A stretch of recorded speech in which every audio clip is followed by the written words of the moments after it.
आप देख रहे हैं LN news. Of Sumi State University is the 10th day of war. Today we got a news that Russia has announced ceasefire to open humanitarian corridor for two cities. One of them is Mariupol, which is 600 kilometers away from Sumi. Since morning we are constantly listening to bombarding, shelling, street fights. We are afraid. We have awaited a lot and we cannot wait anymore. We are risking our life.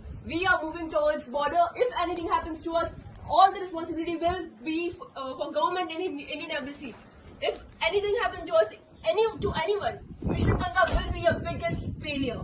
This is the last video from the Sumi State University students, and we are just risking our life, and we are just going to this border which Russia has opened. So this will be our last request and last video, guys. Just pray for us, and government, please let you guys know that we are just moving from our own risk. This is our last video. We need our government right now. Bharat Mata ki Jai! Bharat Mata ki Jai!